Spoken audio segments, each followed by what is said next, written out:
Hello friends, welcome back in tutorial number 7। तो आज हम बेसिकली 3 टॉपिक्स कवर करने वाले हैं।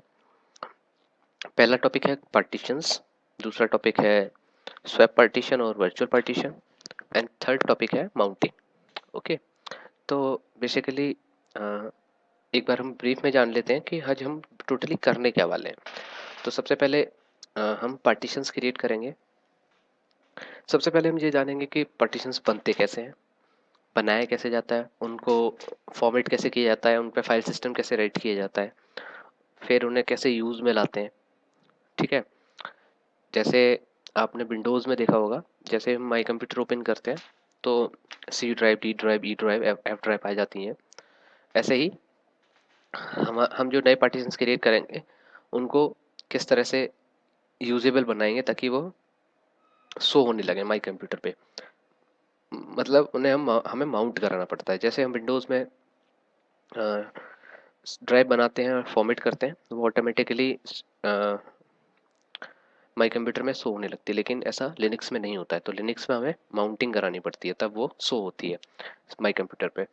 तो पार्टीशनिंग कैसे करेंगे हम, माउंटिंग कैसे करेंगे उसकी, उसके अलावा हमने एक कॉन्सेप्ट पढ़ा था जब हमने इंस्टॉलेशन सीखी थी, वर्चुअल पार्टीशंस। वर्चुअल पार्टीशंस मतलब स्वैप पार्टीशन। तो हम एक स्वैप पार्टीशन कैसे क्रिएट कर सकते हैं, स्वैप पार्टीशंस का जो साइज है वो कैसे इंक्रीज कर सकते हैं, ये सारी चीज़ें हम पढ़ेंगे वर्चुअल पार्टीशन और स्वैप पार्टीशन के अंदर। पार्टीशनिंग में हम नए पार्टीशंस बनाएंगे, प्राइमरी और एक्सटेंडेड पार्टीशंस, लॉजिकल ड्राइव्स बनाएंगे एंड देन हम माउंटिंग करेंगे उन सारे पार्टीशंस की ताकि हम उन्हें यूज़ कर सकें। ओके, तो लेट स्टार्ट।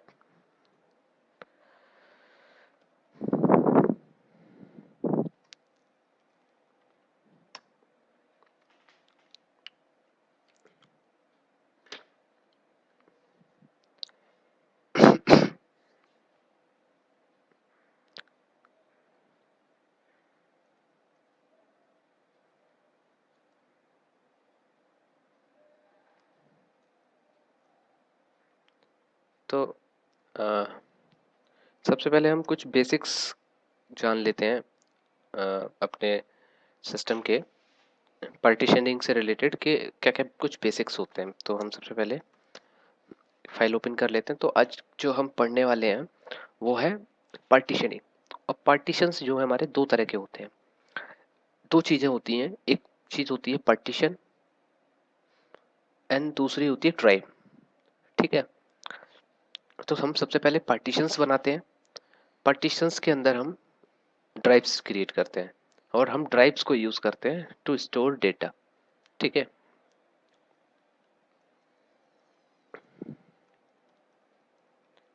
ओके।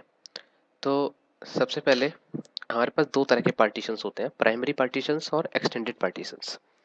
ठीक है, तो प्राइमरी पार्टीशन और एक्सटेंडेड पार्टीशंस क्या होते हैं। प्राइमरी पार्टीशंस को हम फिर से डिवाइड नहीं कर सकते।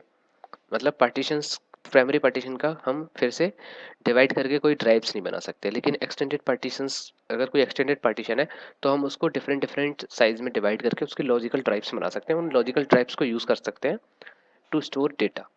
ठीक है, प्राइमरी पार्टीशन अगर हमने 10 GB का प्राइमरी पार्टीशन बनाया तो हमें 10 GB की ही प्राइमरी ड्राइव बनानी पड़ेगी, वो प्राइमरी ड्राइव बन जाएगी हमारी। ठीक है, अगर हमारा 10 GB का एक्सटेंडेड पार्टीशन है तो हम उसमें 2-2 GB की 5 लॉजिकल ड्राइव्स बना सकते हैं। ठीक है, तो ये होता है पार्टीशनिंग और ड्राइव्स का फंडा। ठीक है, तो अगर हमारे पास कोई डिवाइस ड्राइव है, हार्ड डिस्क है, तो उसमें हम मैक्सिमम 4 पार्टीशंस बना सकते हैं। वो 4 पार्टीशंस कैसे हो सकते हैं कि उसमें या तो चारों प्राइमरी पार्टीशंस हो, या फिर 3 प्राइमरी पार्टीशंस, एक एक्सटेंडेड पार्टीशन, या फिर 2 प्राइमरी पार्टीशन, 2 एक्सटेंडेड पार्टीशन, या फिर एक प्राइमरी पार्टीशन और 3 एक्सटेंडेड पार्टीशंस। ये हो जाएंगे पार्टीशंस। जब हम पार्टीशन को फॉर्मेट कर देते हैं, जब हम पार्टीशन को फॉर्मेट करके उसे माउंट करा देंगे तो वो बन जाएगी एक ड्राइव जिसको हम यूज़ करेंगे टू स्टोर डेटा। ठीक है, तो प्राइमरी पार्टीशन जो होता है वो प्राइमरी ड्राइव बन जाती है और एक्सटेंडेड पार्टीशन को हम फर्दर डिवाइड करके हम लॉजिकल ट्राइब्स बना लेते हैं उसमें। तो एक्सटेंडेड पार्टीशन को हम ब्रेक करके डिफरेंट डिफरेंट लॉजिकल ट्राइब्स बना सकते हैं, लेकिन प्राइमरी पार्टीशन जो है, अगर हमारा 10 GB का, तो 10 GB की ही प्राइमरी ड्राइव बनेगी हमारी। ठीक है। अब हमारा मे बी ये भी पॉसिबल है कि हमारे जो हार्ड सिस्टम है, जो हमारा हार्ड सर्वर है, उसमें डिफरेंट डिफरेंट हार्ड डिस्क लगी हो सकता है कि दो से ज़्यादा हार्ड डिस्क लगी हो। तो उन हार्ड डिस्क को कैसे फर्दर आइडेंटिफाई करेगा हमारा जो लिनक्स है, वो कैसे आइडेंटिफाई करेगा, हम उसको देख लेते हैं। तो हमारी जो हार्ड डिस्क है वो दो टेक्नोलॉजी पे वर्क करती है, दो तरह से हमारे सिस्टम से अटैच होती है, एक आटा टेक्नोलॉजी, एक साटा टेक्नोलॉजी। साटा मतलब सीरियल आटा। ठीक है। तो सबसे पहले अगर हमारे पास सिर्फ एक हार्ड डिस्क है, ठीक है, यानी कि वो प्राइमरी मास्टर हार्ड डिस्क है, तो वो शो होगी एस डी ए नाम से। एस डी ए नाम से। अगर वो साटा पे काम कर रही है तो वो एस डी ए नाम से शो होगी। ठीक है। अगर हमारे सिस्टम में हमने दूसरी हार्ड डिस्क और लगाई, तो उसका जो नाम आ जाएगा वो हो जाएगा एच डी पी। ये जो हमारी इन्फॉर्मेशन होती है S D A S D B, हमारे कितने हार्ड डिस्क अटैच्ड है, वो होती है डेब स्लैश डेब नाम के पार्टीशन के अंदर। मतलब स्लैश डेब की जो डायरेक्टरी होती है रूट के अंदर, उसमें ये इन्फॉर्मेशन होती है कि हमारे सिस्टम से कितनी हार्ड डिस्क जो है अटैच्ड है। ठीक है। तो अगर हमारे पास एक हार्ड डिस्क है तो एच डी ए या फिर एस डी ए। अगर दूसरी हार्ड डिस्क हम अटैच करेंगे तो एच डी बी। सेकेंडरी अगर मास्टर, अगर हम थर्ड थर्ड हार्ड डिस्क अगर अटैच करते हैं तो वो एच डी सी और एस डी सी हो सकती है। ऐसे ही फर्दर फोर्थ हार्ड डिस्क जब हम अटैच करेंगे तो एच डी डी और एस डी डी हो सकती है। ठीक है। आज मैंने आपको शो करने के लिए अपनी जो वर्चुअल मशीन है उसमें एक और वर्चुअल हार्ड डिस्क जो है 4 GB की एक्स्ट्रा इंक्रीज की है। ठीक है। तो हम फर्दर देखते हैं कि क्या होता है। ओके। नाउ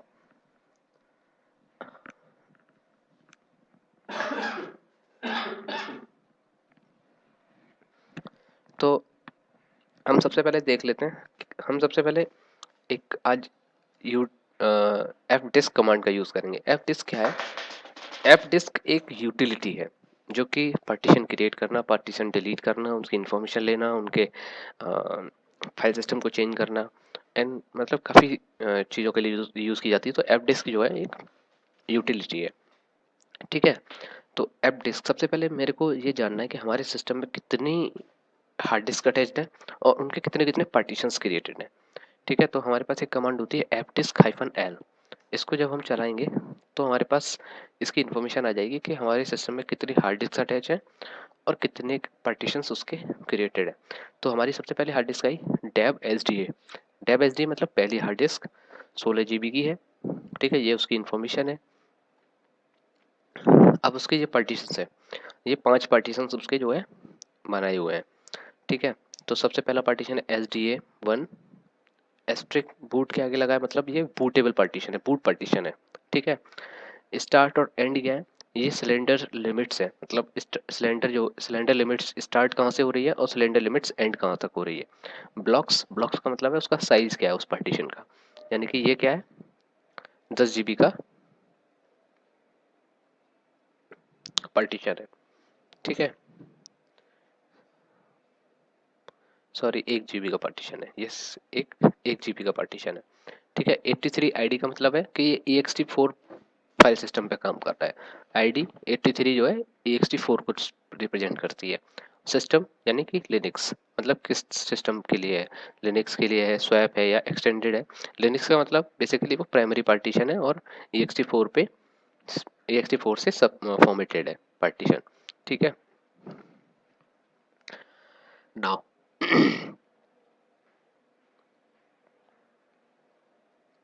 अब जो हमारी जो एस डी ए डिवाइस है, एस डी ए, उसमें हमारे 5 पार्टीशंस बने हुए हैं, 5 ड्राइव्स बनी हुई हैं। ठीक है। 5 ड्राइव्स बनी हुई हैं जिन्हें हम यूज़ कर रहे हैं। अब हमारी दूसरी डिस्क लगी हुई है एस डी बी नाम से, जो कि 4 GB की है और उसकी इन्फॉर्मेशन कुछ इस तरह से जो आप यहाँ देख सकते हो। और इसमें कोई भी पार्टीशन नहीं बना हुआ है अभी। ठीक है। इसमें कोई भी पार्टीशन नहीं हुआ हुआ है। ओके। नाउ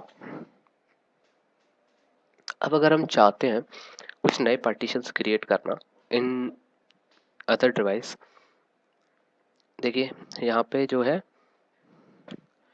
ये हमारा एक्सटेंडेड पार्टीशन है। एक्सटेंडेड पार्टीशन में हम और पार्टीशंस क्रिएट कर सकते हैं अगर फ्री स्पेस है,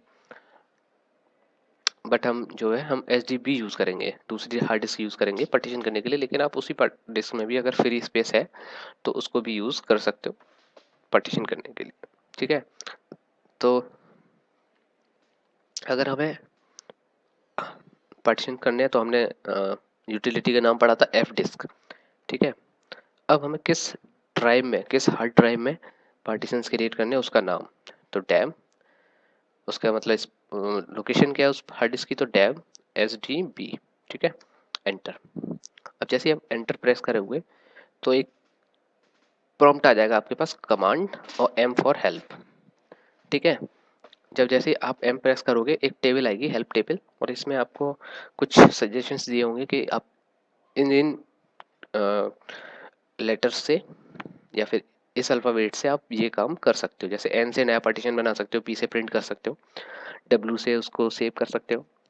तो ये सारे काम करेंगे। सबसे पहले हम प्रिंट करके देखते हैं कि इस पार्टीशन में क्या क्या है। तो P से प्रेस किया तो कोई भी पार्टीशन हमारा नहीं आया, ठीक है। अब हमें एक नया पार्टीशन क्रिएट करना है। तो नया पार्टीशन क्रिएट करने के लिए हम फिर से हेल्प लेते हैं।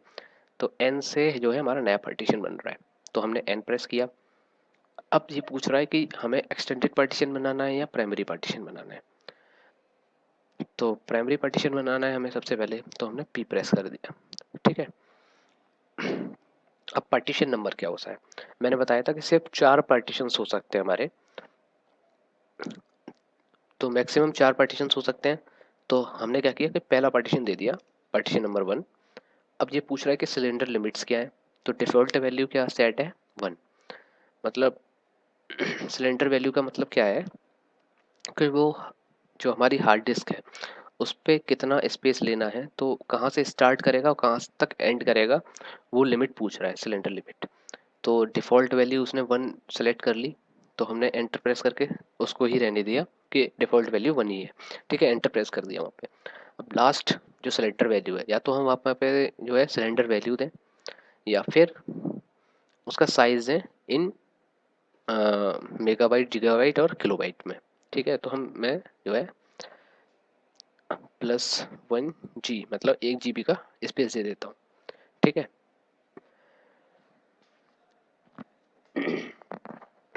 1 GB का स्पेस मैंने जो है यहाँ पे दे दिया, 1 GB का स्पेस दे दिया और एंटर प्रेस कर दिया, तो जो है एक पार्टीशन बन गया प्राइमरी।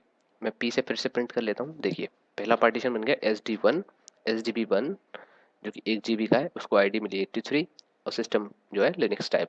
अब मैं फिर से एक और पार्टीशन बनाना चाहता हूँ प्राइमरी, तो N मेरे को प्राइमरी बनाना है, लेकिन अब पार्टीशन नंबर मैं फर्स्ट दे चुका हूँ, तो दूसरा पार्टीशन।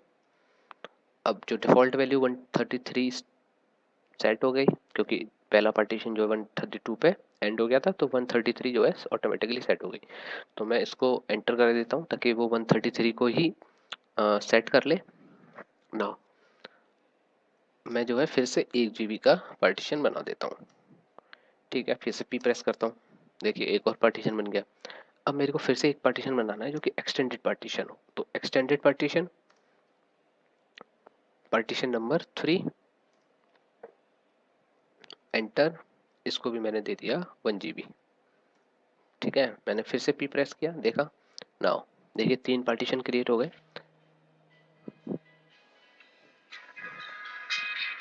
ओके, तो जो है मेरे 3 पार्टीशन जो है यहाँ पे क्रिएट हो गए, और जिसमें से 2 प्राइमरी पार्टीशन है और एक एक्सटेंडेड पार्टीशन है, ठीक है।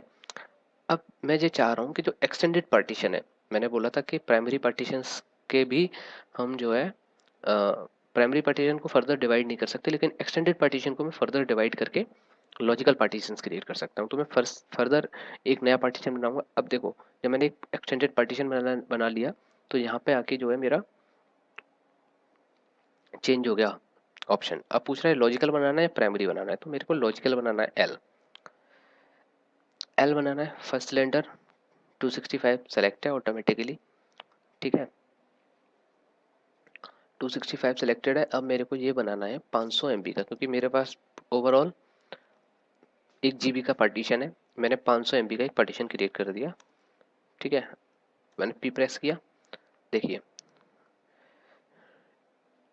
मेरा पूरा पार्टीशन है इस लिमिट में 265 टू 396। ठीक है, ये एक्सटेंडेड पार्टीशन है, और इसके अंदर क्रिएट हुआ 265 टू 329 तक एक 500 GB का 500 MB का एक लॉजिकल पार्टीशन। ठीक है, मान लो मैंने एक और पार्टीशन क्रिएट कर दिया लॉजिकल 500 MB का ही। ठीक है, 500 MB। अब देखो एक और 500 MB का पार्टीशन जो है क्रिएट हो गया इन। अब देखो ये 396 एंड था और 394 तक बनाई है। ठीक है, दो सिलेंडर वैल्यूज इधर उधर रह गई क्योंकि वो हम 500 ले रहे हैं। ठीक है, अब जब हम पार्टीशन क्रिएट कर देंगे, ठीक है, फिर से एम प्रेस किया मैंने, हेल्प ली। अब हम इस जो टेबल है, जो हमारा यूटिलिटी है, उससे हम बाहर आना चाह रहे हैं। तो एक कमांड होती है क्विट विदाउट सेविंग चेंजेस, और एक होता है W, write table to disk and exit. जब भी हम कोई नए चेंजेस कर रहे हैं तो हम डब्ल्यू प्रेस करके बाहर आएंगे। ठीक है, मैंने डब्ल्यू प्रेस किया और हम बाहर आ गए। अब हम जब भी हम नए पार्टीशंस क्रिएट करेंगे, एक कमांड चलाएंगे पार्ट प्रो। पार्ट प्रो ये कमांड हम क्यों चलाते हैं? जब भी हम नए पार्टीशंस क्रिएट करते हैं तो उन नए पार्टीशंस की इंफॉर्मेशन जो है हमारे सिस्टम के कर्नेल के पास नहीं होती, तो कर्नेल उन पार्टीशन से इंटरेक्ट नहीं कर सकता है। तो आपके पास दो ऑप्शंस होते हैं कि या तो आप पूरा का पूरा सिस्टम रीस्टार्ट करें, अदरवाइज पार्ट प्रोब नाम की कमांड का यूज़ करें, तो जो कि पूरी की पूरी इन्फॉर्मेशन को जो है अपडेट कर देता है। ठीक है, तो हम पार्ट प्रोब जो है कमांड को यूज़ करेंगे, और ये पार्ट प्रोब कमांड जो है पूरे के पूरे सिस्टम की जो इन्फॉर्मेशन है उसको फिर से चेंजेस कर देगा। ठीक है, अब हमारे पार्टीशंस क्रिएट हो गए। पार्टीशंस क्रिएट हो गए, एफ डिस्क हाइफन एल से हम फिर से देख लेते हैं। ऊपर के पार्टीशंस क्रिएट हो गए, अब नीचे के पार्टीशन जो है हमें शो हो रहा है। अब हम कोई भी पार्टीशन को फॉर्मेट करके उसकी एक ड्राइव बनाना चाह रहे हैं, और उस ड्राइव को माउंट करेंगे ताकि हम उसको यूज़ कर सकें। ध्यान रखिए अभी पार्टीशंस क्रिएट हुए हैं, ड्राइव क्रिएट नहीं हुई है, तो अभी हमें इसके ऊपर एक फाइल सिस्टम बनाना पड़ेगा। फाइल सिस्टम जब हम दे देंगे एक पार्टीशन को, तब वो एक ड्राइव बनेगी, और उस ड्राइव को हम एक माउंट पॉइंट पे माउंट करेंगे, तब हम उसको जो है यूज़ कर सकते हैं एज अ ड्राइव। और एज अ ड्राइव यूज़ करेंगे, पार्टीशन तो यूज़ कर नहीं सकते। तो एज अ ड्राइव बनाने के लिए हमें उसको फाइल सिस्टम देना पड़ेगा। फाइल सिस्टम बनाने के लिए किसी फॉर्मेट पार्टीशन को फॉर्मेट करने के लिए MKFS make file system dot, आपको कौन सा फाइल सिस्टम देना है, जैसे मेरे को देना है ext4। किस ड्राइव को देना है, slash tab slash SDB1। Okay, slash SDB1 को मेरे को फॉर्मेट करना है। देखिए SDB1 जो है फॉर्मेट हो गया। ठीक है, अब SDB1 जो है फॉर्मेट हो गया। अब इसको, अब ये ड्राइव बन गई। अब इस ड्राइव को कहीं माउंट कराना पड़ेगा यूज़ करने के लिए। तो मैं एक mkdir एक फोल्डर बना लेता हूँ जो पे माउंट करूँगा, mkdir डेटा नाम से। ठीक है, तो हमारे जो डेस्कटॉप है उस पर एक डेटा नाम का फोल्डर बन गया। अब माउंट कराने के लिए कमांड है माउंट -t मीन्स वो टेम्परेरी माउंटिंग करेंगे हम। ठीक है, टेम्परेरी माउंटिंग -t, उसका फाइल सिस्टम क्या टाइप क्या है, ext4 एंड किस ड्राइव को हम माउंट करेंगे, slash tab SDB slash tab slash SDB1 को माउंट करेंगे। कहाँ पे माउंट करेंगे, डेटा नाउ। अब इस पूरी लाइन का मतलब क्या हुआ, माउंट मतलब माउंट करना है, -t मतलब temporary mounting, ext4 file system mount हो रहा है किस डिस्क को, किस ड्राइव को हमें माउंट करना है, तो वो है /dev/sd1 sdb1, और कहाँ पे माउंट करना है, डेटा। ठीक है, अभी मैंने इसका पूरा पाथ नहीं दिया क्योंकि मैं ऑलरेडी डेस्कटॉप पे प्रेजेंट हूँ, और अगर मैंने सीधे सीधे डेटा दे दिया तो वो डेस्कटॉप पे डेटा नाम का फोल्डर सर्च करेगा और वहाँ पे जो है इस पार्टीशन को, इस ड्राइव को जो है माउंट कर देगा। ठीक है, मैंने एंटर प्रेस किया, देखिए जैसे मैंने एंटर प्रेस किया एक पार्टीशन जो है माउंट हो गया 1.1 GB का। अब देखिए कंप्यूटर में देखते हैं, देखिए 1.1 GB का एक फिर से पार्टीशन जो है यहाँ पर आ गया। नाउ डेटा, डेटा में देखिए लॉस्ट फाउंड नाम की एक वो आई। अब देखिए मैं जाता हूँ CD के अंदर, CD से डेटा के अंदर गया, यहाँ पे मैंने mkdir उमेश नाम की फाइल बना दी, TOU टच से जो है मैंने 1 2 3 4 5 जो है ड्राइव्स बना दी, LS करके देखा तो सारी की सारी चीज़ें आ गई। ठीक है, डट से मैं फिर से बाहर आ गया। ओके, तो हमने पहले पार्टीशन क्रिएट किया, फिर उस पर फाइल सिस्टम क्रिएट किया, फाइल सिस्टम क्रिएट होने से वो ड्राइव बन गई, ड्राइव को फिर माउंट किया, माउंट करने के बाद हमने उसे यूज़ कर लिया। ठीक है, तो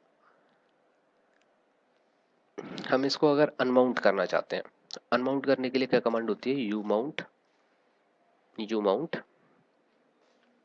एंड किस जहाँ पे हमने माउंट किया है। अच्छा, अगर हमें सारे के सारे माउंट पॉइंट देखने हैं, सारे के सारे माउंट पॉइंट्स देखने हैं, तो हम कमांड चलाते हैं माउंट। ठीक है, जैसे ही हम माउंट कमांड चलाएंगे तो जितने माउंट पॉइंट्स होंगे वो सारे के सारे माउंट पॉइंट्स को शो कर देगा। जैसे डेब SDA2 कहाँ पे माउंट है, स्लैश, मतलब स्लैश पार्टीशन है तो स्लैश पे माउंट है। प्रॉक ऑन प्रॉक सिस्टम पे ये माउंट, ये माउंट, ये माउंट, ये माउंट, ये माउंट, ये सारे के सारे माउंटिंग हो गए। ठीक है, अगर हमें इसको अनमाउंट करना है तो हम दो चीज़ें कर सकते हैं, एक तो सिस्टम रीस्टार्ट करेंगे तो ये ऑटोमेटिकली अनमाउंट हो जाएगा, अदरवाइज हम यू माउंट चला सकते हैं, यू माउंट और डेटा। ठीक है, तो हमारा जो ड्राइव है वो अनमाउंट हो गई। जैसे अनमाउंट हुई, डेटा के अंदर हमारे पास कुछ भी नहीं है क्योंकि इस पे एक ड्राइव हमने जो है माउंट कर रखी थी।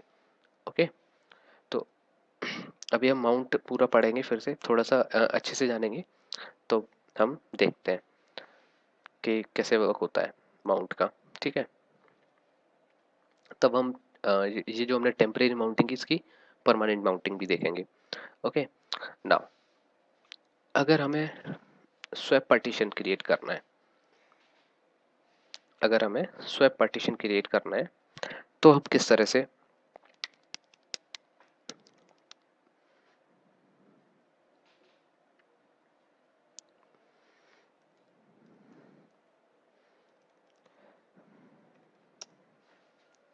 देखिए अगर हमने एक कमांड चलाई parted-l कमांड चलाने से क्या होगा कि हमारे सिस्टम में जितने ड्राइव, जितनी हार्ड डिस्क लगी हैं उनमें जितने पार्टीशंस हैं उनकी सारी की सारी इन्फॉर्मेशन आ गई कि वो किस तरह का पार्टीशन है, क्या है, कितना स्पेस है उसका, और कितना साइज है और किस टाइप का है। ठीक है, वो सारी की सारी इन्फॉर्मेशन आ गई हमारे पास। ठीक है, अगर अगर मैं चाहता हूँ कि हमारी जो सबसे पहले हम वर्चुअल मेमोरी और स्वैप का कॉन्सेप्ट तो हम जानते हैं, फिर से एक बार देख लेते हैं कि हम वर्चुअल मेमोरी का यूज़ क्यों करते हैं। तो हमारे कुछ एप्लीकेशंस होते हैं जो कि वर्चुअल मेमोरी की रिक्वायरमेंट रखते हैं कि उन्हें वर्चुअल मेमोरी चाहिए फॉर द एग्जीक्यूशन। ठीक है, या फिर कभी कभी ऐसा होता है कि हमारी रैम बहुत कम होती है तो हम एक मेमोरी बना लेते हैं अपनी हार्ड डिस्क में, वर्चुअल मेमोरी। तो क्या होता है कि हमारा जो डेटा करेंटली रैम पर है और जो यूज़ नहीं हो रहा है इन एग्जीक्यूशन, हम उसको मूव करा देंगे ऑन हमारी वर्चुअल मेमोरी में, और हम जो फ्री स्पेस हो जाएगा अब रैम पे, उस पे हम नया कोई भी डेटा लेके उसको एग्जीक्यूशन में यूज़ कर सकते हैं। ठीक है, तो ये कॉन्सेप्ट होता है हमारी वर्चुअल मेमोरी का। अगर हम देखना चाहते हैं कि हमारे सिस्टम में कितनी वर्चुअल मेमोरी है पहले से, और फिजिकल कितनी मेमोरी है और कितनी यूज़ हो रही है, तो उसके लिए कमांड होती है free hyphen M. Free hyphen M का यूज़ करेंगे तो हमारे पास एक लिस्ट आएगी, उसमें मेमोरी होगी। मेमोरी मतलब फिजिकल मेमोरी, ये 1.5 GB फिजिकल मेमोरी है, उसमें से 380 यूज़ हो रही है, 1 GB का अराउंड फ्री है। ठीक है, 23 बफर्स हैं, 182 कैसे हैं इसमें। अगर स्वैप पार्टीशन मतलब वर्चुअल मेमोरी कितनी यूज़ हो रही है हमारे पास, 4 GB वर्चुअल मेमोरी है, कोई कुछ भी यूज़ नहीं हो रहा है, पूरी की पूरी फ्री है। ठीक है, नाउ अब हम ये देखना चाहते हैं कि स्वैप मेमोरी कौन सी यूज़ हो रही है। तो swap on hyphen S, swap on hyphen S हमारी जो कौन सी मेमोरी, स्वैप मेमोरी जो है यूज़ हो रही है अभी, तो इसकी कमांड है स्वैप ऑन हाइफन एस, कौन सी मेमोरी स्वैप की जो है अभी ऑन है। तो SDA3 जो है स्वैप मेमोरी है, और उसको वही सिर्फ यूज़ हो रही है, लेकिन साइज उसका इतना है, यूज़ में ये है।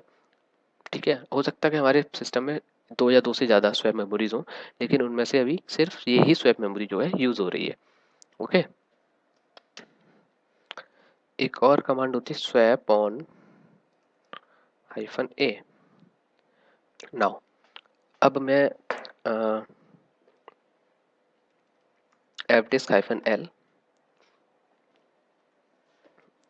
इसमें से मैं एक पार्टीशन को, जैसे मैं SDAB2 पार्टीशन को जो है स्वैप पार्टीशन में कन्वर्ट करके एज अ स्वैप यूज़ करना चाहता हूँ, या फिर कोई नया पार्टीशन क्रिएट करके उसको एज अ स्वैप यूज़ करना चाहता हूँ। ठीक है, तो वो कैसे करूँगा, तो fdisk हाइफन, मेरे को फिर से पार्टीशंस करने हैं, तो मैं डेव उसकी पूरी यूटिलिटी में जाऊँगा, SDB P प्रेस करूँगा, प्रिंट किया तो हमारे पास इतना स्पेस आ गया। अगर अगर मैं SDB2 नाम की जो डायरेक्टरी है उसको अगर चेंज करके स्वैप में कन्वर्ट करना चाह रहा हूँ, तो हम एम प्रेस करेंगे और टी से देंगे, टी से हम जो है change the partition system ID, हम आईडी चेंज कर सकते हैं। तो हम ये जानते हैं कि जो हमारी जो स्वैप पार्टीशन की आईडी होती है वो 82 होती है, और यहाँ पर सारी की सारी 83 है। ठीक है, तो हम जो आईडी चेंज करेंगे, तो टी हमें किस पार्टीशन की आईडी चेंज करनी है, तो हमें दूसरे पार्टीशन की आईडी चेंज करनी है। अब हेक्स कोड क्या है उस पार्टीशन का, और L type L for list codes, L press किया, हमने पूरी लिस्ट देखी कि जो है स्वैप पार्टीशन का कोड क्या है। स्वैप पार्टीशन का कोड देखा, तो स्वैप पार्टीशन का कोड होता है 82, तो ये है, देखिए लिनक्स स्वैप। ठीक है, 82, तो हमने यहाँ पे 82 दे दिया। ठीक है, अब फिर से प्रिंट प्रेस किया, तो ये क्या कर क्रिएट हो गया, ये एक स्वैप पार्टीशन क्रिएट हो गया। ठीक है, स्वैप पार्टीशन क्रिएट हो गया। अब हम इसे सेव करते हैं W से और बाहर आ जाते हैं। ठीक है, अब हम बाहर आ गए, अब हमने दो पार्टीशन क्रिएट कर दी। अब हम स्वैप ऑन से फिर से चेक करते हैं कि कौन सा पार्टीशन यूज़ हो रहा है। तो देखिए सिर्फ SDA3 यूज़ हो रहा है, जो हमने SDB2 जो बनाया था वो अभी जो है यूज़ नहीं हो रहा है। ठीक है,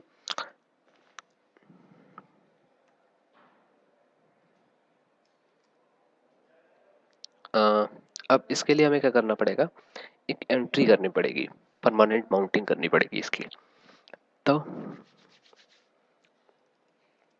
हमने फ्री माइनस एम किया, अभी देखिए हमने 1 GB जो है स्वैप पार्टीशन नया बना दिया, लेकिन ये जो है अभी तक 4 ही GB है, इंक्रीज नहीं हुआ। तो इसको हमें इंक्रीज करने के लिए क्या करना पड़ेगा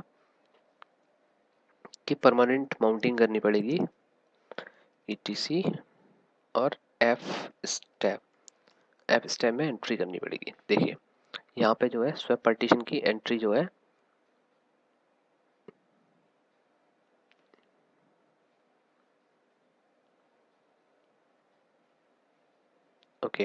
स्वैप पार्टीशन की एंट्री है, तो जो स्वैप पार्टीशन की एंट्री है मैं उसको कॉपी कर लेता हूँ पूरी। ठीक है, तो जो 12th लाइन है उसको मैं कॉपी कर लेता हूँ डबल बाई प्रेस करके।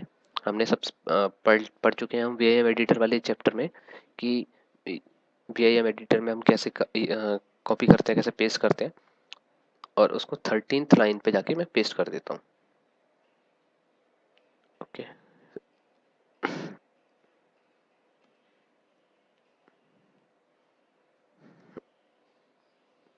नाउ 13th लाइन पे मैंने वो पेस्ट कर दी। ठीक है, अब मैं इसको इंसर्ट करता हूँ और इस पूरी लाइन को डिलीट कर देता हूँ, क्योंकि हमें UID नहीं पता, UUID नहीं पता, हमें उसका एक सिर्फ पाथ पता है कि SDP2 नाम का पाथ है। तो हमने इसकी एंट्री दी और इसको जो है सेव करके बाहर आ गए। ठीक है, नाउ हम जो लाइक क्रिएट कर रहे थे एप स्टेप, तो सबसे पहले MK स्वैप में हमें स्वैप पार्टीशन करना पड़ेगा /tab/SDB2। ठीक है, तो हमने जो है स्वैप पार्टीशन क्रिएट कर लिया। स्वैप पार्टीशन क्रिएट करने के लिए अब जो है हमने स्वैप ऑन किया -s, अब उसको स्टार्ट कर लिया स्वैप s। अब हम उसे स्टार्ट करते हैं tab/SDB2 नाम से। अब हमने उस पार्टीशन को जो है स्टार्ट कर दिया है। ठीक है, लेकिन जो है अभी वो जो है देखते हैं -m यहाँ पे शो हो रहा है। देखिए अब जो है हमारा स्वैप पार्टीशन जो है आने लगा यहाँ पे। तो हमने क्या किया, अगर हम फिर से ऑफ करना चाहते हैं तो swap/dab/SDB2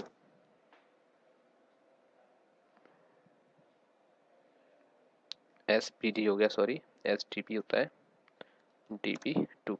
अब देखते हैं -m, देखिए अब 399 यानी 4 GB हमारा फिर से स्वैप पार्टीशन है। तो स्वैप पार्टीशन के लिए हमने क्या किया, बेसिकली सबसे पहले fdisk/tab/SDB हमने यहाँ गए, हमने यहाँ जाके सबसे पहले एक पार्टीशन क्रिएट कर लिया, या फिर कोई एग्जिस्टिंग पार्टीशन को स्वैप में कन्वर्ट कर लिया, या फिर नया पार्टीशन किया और उसको जो है उसके आईडी को चेंज करके स्वैप पार्टीशन बना दिया। स्वैप पार्टीशन बनाने के बाद W उसको राइट किया और हम बाहर आ गए। ठीक है, उसके बाद MK स्वैप मेक स्वैप मतलब उस पार्टीशन को पे फाइल सिस्टम राइट किया, फाइल सिस्टम MK स्वैप, उसके बाद उस ड्राइव का नाम जहाँ पे उसको राइट करना है तो SDB2, वहाँ पे SDB2 राइट किया। फिर इस फाइल सिस्टम को जो है हमें ऑन करना पड़ेगा, तो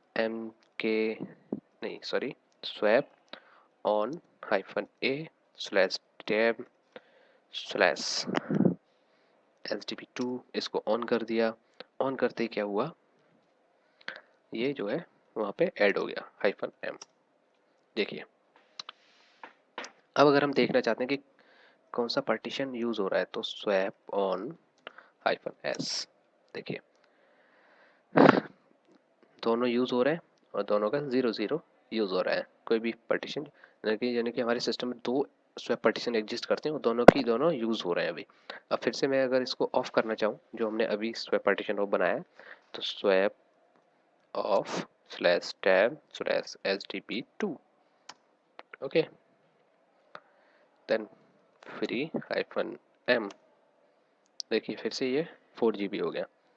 देन फिर से अगर हम स्वैप ऑन -s यूज़ करेंगे तो सिर्फ एक ड्रॉप आ रही है। ठीक है, नाउ यहाँ पर हमारा स्वैप पार्टीशन खत्म हो जाता है। अब देखते हैं हम माउंटिंग। कि माउंटिंग और परमानेंट माउंटिंग जो है कैसे करेंगे। Give me a minute, I will be back now. अब हम जो है स्वैप पार्टीशन बनाना, उसकी एंट्री करना, उसको एक्टिव करना, ऑफ करना सब कुछ सीख चुके हैं। नाउ हम देखते हैं कि हम माउंटिंग कैसे करेंगे, माउंटिंग परमानेंट माउंटिंग कैसे करेंगे, ये सारी चीज़ें हम कैसे कर सकते हैं। ठीक है, तो मैंने माउंटिंग के लिए बताया था। सबसे पहले हम माउंट पॉइंट देखने के लिए माउंट एंटर करेंगे, तो जितने भी माउंट पॉइंट्स होंगे मेरी सिस्टम में वो सारे के सारे माउंट पॉइंट्स जो है शो कर देगा। ठीक है, अब अगर हमारी CD रोम है, CD रोम है तो हम कुछ माउंट पॉइंट से रिलेटेड देख लेते हैं। माउंटिंग, अगर CD रोम है तो वो कहाँ माउंट होगा, default slash tab slash SD sorry SR0। ये जो माउंट पॉइंट होगा ये हमारा हमेशा CD रोम का होगा। ठीक है, अगर वो SD स्लैश, अगर हमारी फ्लॉपी है,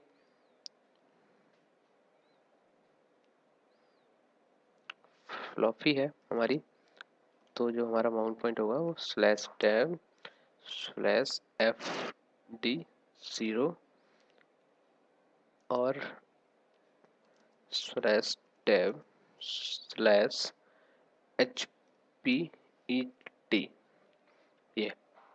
ये जो दो अगर माउंट पॉइंट्स हैं तो वो उनका मतलब है कि वो CD रोम या फिर फ्लॉपी ड्राइव के हैं।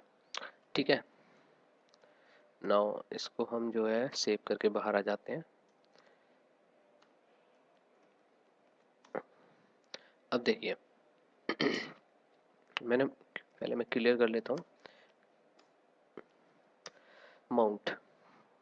तो ये देखिए डैब SR0, SR0 RHEL यहाँ पे माउंट है CD रोम में, तो SR0 में माउंट है मीडिया के अंदर। RHEL नाम की जो हमारी ड्राइव है, RHEL नाम की मेरी CD डिस्क है, वो माउंटेड है यहाँ पर।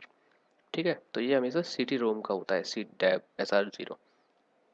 ना अगर हमें कोई टेम्परेरी माउंटिंग करनी है तो माउंट -T ext4, मतलब जिस पार्टीशन में स्लैश टैब स्लैश SDB1 जो है मैंने माउंट किया डेटा पर। ठीक है, फिर से तो जो डेटा के अंदर जो है माउंट हो गया और जो हमने फाइल्स बनाई थी वो अभी यहाँ पर प्रेजेंट है। ठीक है, नाउ अब मैं सिस्टम को रीस्टार्ट करके देखता हूँ। मैंने बताया था रीस्टार्ट करने के लिए init 6।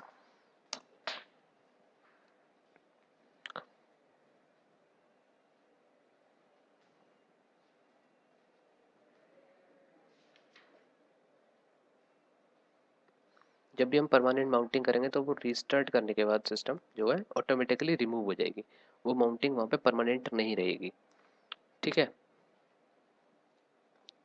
अगर हमें परमानेंट माउंटिंग करनी है तो हमें उसकी एंट्री जो है एफ स्टैब नाम की एक फाइल होती है ETC के अंदर, ETC के अंदर एफ स्टैब नाम की एक कन्फिग्रेशन फाइल होती है, उसके अंदर उसकी एंट्री करनी पड़ेगी, तब वो जो है परमानेंट माउंटिंग बनती है उसकी पूरी।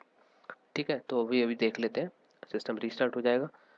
हमारा जो हमने जो भी माउंटिंग की वो टेम्परेरी माउंटिंग की थी, आफ्टर रिस्टार्टिंग वो माउंटिंग ऑटोमेटिकली हट जाएगी और उसके बाद जो है हम परमानेंट माउंटिंग देखेंगे। फिर से सिस्टम रिस्टार्ट करके देखेंगे हम कि हमारे सिस्टम जो हमने परमानेंट माउंटिंग की वो रिस्टार्ट के बाद हट रही है या नहीं हट रही है।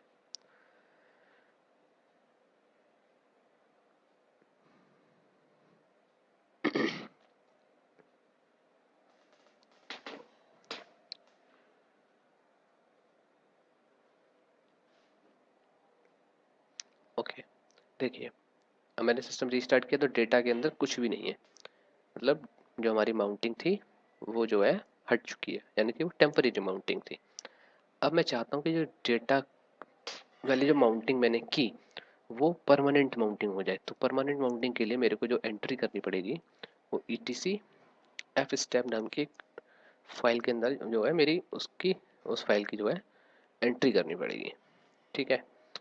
तो सबसे पहले मैं ड्राइव का नाम लिखूंगा कि ड्राइव की माउंटिंग कहाँ करनी है। तो स्लैश डेव स्लैश STB1 इस ड्राइव की माउंटिंग करनी है। कहाँ करनी है? स्लैश रूट, रूट के अंदर desktop,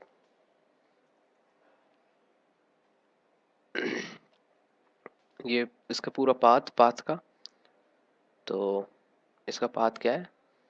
slash root slash root के बाद डेस्कटॉप, डेस्कटॉप के बाद डेटा। ठीक है, इतना बड़ा पाथ है इसका, तो हम वो पाथ दे देते हैं slash root slash desktop slash data. ठीक है, यहाँ पे माउंट होना है। अब इसका फाइल सिस्टम टाइप क्या होगा? फाइल सिस्टम टाइप क्या है? ext4। ठीक है, ext4, बाकी हम डिफॉल्ट्स रख देते हैं और 0 एंड 0 0। ठीक है, इतना एंट्री किया और हमने उसको सेव कर दिया। क्या क्या किया? जिस पार्टीशन को माउंट करना है वो लिखा, टैब प्रेस किया, फिर जहाँ पे माउंट करना है वो माउंट पॉइंट दिया, फिर जो फाइल सिस्टम है उसका फाइल सिस्टम दिया, फिर आगे डिफॉल्ट और 0 0 लिख दिया। ओके, नाउ अब हम सिस्टम को रीस्टार्ट करते हैं कि रीस्टार्ट से ये जो है माउंटिंग होती है या नहीं होती है। ये जो टेबल है ये क्या करती है कि जब हमारा सिस्टम रीस्टार्ट हो रहा होता है उसी टाइम पे जो है जो भी एंट्रीज होती हैं इसकी, वो उन एंट्रीज को जो है उन माउंट पॉइंट्स पे माउंट कर देता है ऑटोमेटिकली। ठीक है, तो हमारी जो SDB1 नाम की जो डायरेक्टरी है, सॉरी ड्राइव है, उसकी भी माउंटिंग जो है रीस्टार्ट के टाइम पे ऑटोमेटिकली हो जाएगी, इसलिए हमने उसमें एंट्री कर दी। तो ये एक तरह की हमारी परमानेंट माउंटिंग हो गई।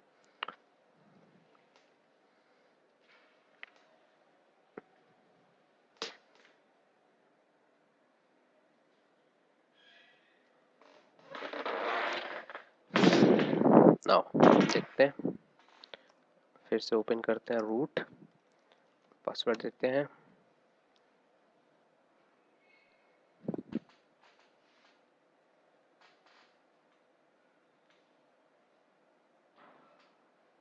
नाउ देखिए डेटा को किया तो ये क्या हो गया? परमानेंट माउंट हो गया, परमानेंट माउंटिंग हो गई इसकी डेटा की। ठीक है, नाउ अगर हम इसकी एंट्रीज को हटाना चाहते हैं, मतलब फिर से परमानेंट माउंटिंग हटाना चाहते हैं, तो क्या करना है? vim/etc/past fstab एंड जाके बस ये वाली एंट्री जो है dd से एंट्री कर जो है डिलीट करनी है और ख़त्म कर देनी है। ठीक है, तो जब हम हमारा सिस्टम जो है नेक्स्ट रीस्टार्ट होगा तो ये माउंटिंग पॉइंट ऑटोमेटिकली रिमूव हो जाएगा। ठीक है, अब सो आज के लेक्चर के लिए इतना काफ़ी है। I hope you will learn more about the mounting partitions and virtual memories from this lecture. So thank you for watching this video and share these videos with your friends and your colleagues. I hope you enjoying my this RHEL 6.0 track lecture series. Bye bye, take care, good day.